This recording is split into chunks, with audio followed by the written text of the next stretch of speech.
Las deficiencias visuales.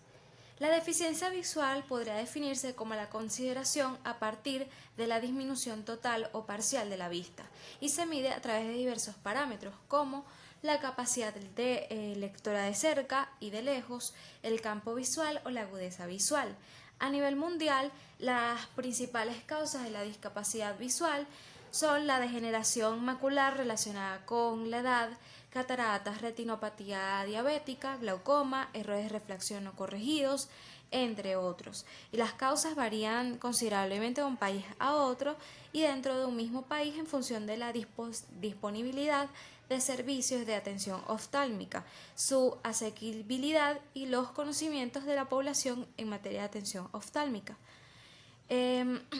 Las deficiencias auditivas a su vez se pueden clasificar en dos grandes grupos: en ceguera total, para referirse a aquellas personas que no ven nada en absoluto o solamente una ligera percepción de luz, que pueden, es decir, que son personas capaces de distinguir entre la luz y la oscuridad, pero no en la forma de los objetos en sí. Y en ceguera parcial o en deficiencia visual, que son aquellas que con la mejor corrección posible podrían ver o distinguir, aunque con gran dificultad, algunos objetos a una distancia muy corta. Y en la mejor de las condiciones, algunas de ellas pueden leer la letra impresa cuando ésta es de un tamaño lo suficientemente grande para ellos y con claridad. Pero generalmente lo suelen hacer de forma más lenta, con un considerable esfuerzo y utilizando ayudas especiales. La clasificación internacional de enfermedades categoriza el deterioro de la visión en dos grupos: deterioro de la visión cercana y de la visión distante. El deterioro de la visión distante, que puede ser leve, moderado o grave, y en el último estado es la ceguera. El deterioro de la visión distante básicamente es cuando se posee una agudeza visual que es inferior de entre 6 a 12 o igual o superior a 16 a 18.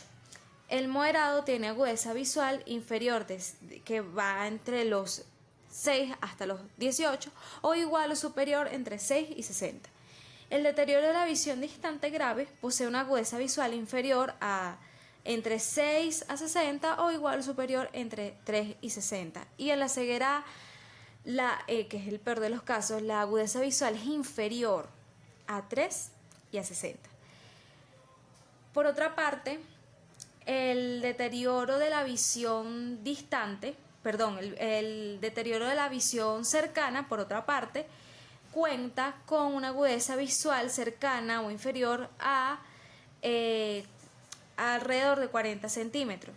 La experiencia en general de la discapacidad o deficiencia visual varía muchísimo dependiendo de muchos factores. Entre ellos influye, por ejemplo, la disponibilidad de intervenciones de prevención y tratamiento, el acceso a la rehabilitación de la visión, incluidos los productos de apoyo como gafas o bastones blandos, y si la persona tiene problemas debido a la inaccesibilidad de los edificios, los medios de transporte y la información. Ahora voy a dar como una breve descripción de las deficiencias visuales como más comunes. Entre ellas tenemos la glaucoma, que es una enfermedad que daña al nervio óptico del ojo. Generalmente se produce cuando se acumula fluido en la parte delantera del ojo, y este exceso de fluido va a aumentar considerablemente la presión en el ojo y daña el nervio óptico. El siguiente que tenemos es la cataratas, que se divide en catarata subescapular, catarata nuclear y catarata cortical. Básicamente las cataratas son muy comunes en dentro de las denominaciones de deficiencia auditiva debido a la edad. Y por último, vamos a hablar acerca de las principales alteraciones psicológicas y su rehabilitación. Los niños pequeños con discapacidad visual grave de inicio temprano pueden sufrir retrasos en el desarrollo motor. lingüístico, también en el área emocional, social y cognitivo, con deficiencias para toda la vida. Los niños en edad escolar con discapacidad o deficiencia visual también pueden presentar niveles más bajos de rendimiento académico. De hecho, la discapacidad visual afecta de una manera considerable la calidad de vida de la población adulta. Los niños y los adultos con discapacidad visual a menudo presentan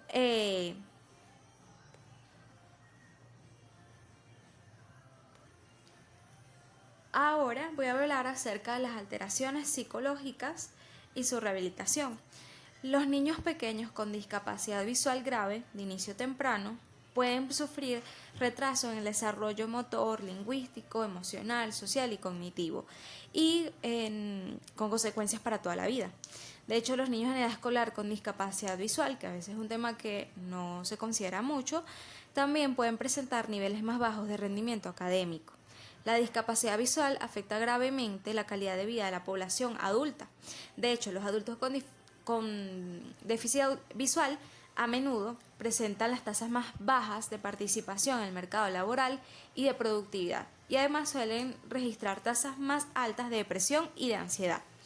En el caso de los adultos mayores, la discapacidad visual puede contribuir al aislamiento social, a la dificultad para caminar o a mayor riesgo de caídas y fracturas, y una mayor probabilidad de ingreso temprano en residencias de ancianos. La pérdida de visión es un importante factor de depresión porque de alguna manera limita la calidad de vida de las personas y su independencia, especialmente a medida que se hacen mayores. Además, perder visión y tener que adaptarse a la nueva situación con diferentes dificultades para realizar tareas cotidianas puede también afectar, como por ejemplo leer, conducir o reconocer rostros, puede producir trastornos de ansiedad, y esto hace aún más difícil que las personas cuiden de sí mismas y de quienes dependen de ellas. El aislamiento es otro factor muy importante a nivel psicológico de las deficiencias visuales porque afecta directamente a las rutinas diarias y a la manera de ocupar el tiempo libre. Esto hace que las personas con problemas oculares abandonen sus aficiones e incluso que dejen de frecuentar sus círculos sociales o familiares. Esta, por decirlo así, desconexión y falta de apoyo social va a intensificar su aislamiento, aunque a la vez son menos autónomos y tienen un mayor riesgo de golpes y caídas si no cuentan con el acompañamiento adecuado. Entonces realmente esto representa una carga muy importante a nivel psicológico de las personas que tienen deficiencias visuales. La sordoceguera y las opciones de tratamiento. La sordoceguera, primeramente, es una condición que surge como consecuencia de la combinación en una misma persona de una deficiencia visual y una deficiencia auditiva. La sordoceguera no es una enfermedad, por lo tanto no tiene cura. Sin embargo, existen como distintos abordajes en distintas áreas de la rehabilitación que pueden ser usadas para intervenir a las personas con sordoceguera. La intervención en caso de sordoceguera es múltiple y se trabaja en función de determinar primero el tipo de rehabilitación que puede necesitar y entre los especialistas involucrados están, además del genetista, está el neurólogo, el oftalmólogo, el otorrinolaringólogo, el psicólogo, el terapeuta ocupacional, entre otros. Es importante destacar que las personas que tienen sordoceguera presentan muchas dificultades al socializar. Este aspecto tiene repercusiones muy importantes en la salud mental de los individuos, haciéndolos más propensos a sufrir diferentes tipos de trastornos mentales como trastornos de ansiedad, depresión, entre otros que ya anteriormente pude definir, por lo que es indispensable recurrir a la intervención psicológica o bien psiquiátrica. Y el rol del psicólogo en estos casos se encarga principalmente de la evaluación psicológica para que pueda detectar cuál es el grado de afección a nivel emocional y cognitivo del paciente, qué áreas de su vida necesitan intervención y programar la terapia de apoyo necesaria. Por otra parte, tenemos la intervención de los terapeutas ocupacionales que tienen un rol muy importante porque se basa básicamente en evaluar primero el nivel de autonomía que tiene ese paciente, de diseñar un plan de intervención totalmente enfocado en fomentar su autonomía y su calidad de vida. Y bueno, el terapeuta ocupacional en estos casos busca desarrollar, entrenar y reeducar las habilidades físicas, sensoriales y perceptivas del paciente que va a necesitar para que pueda ser lo más autónomo.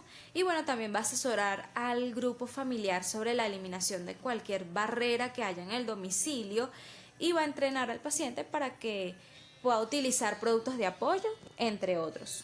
Muchas gracias.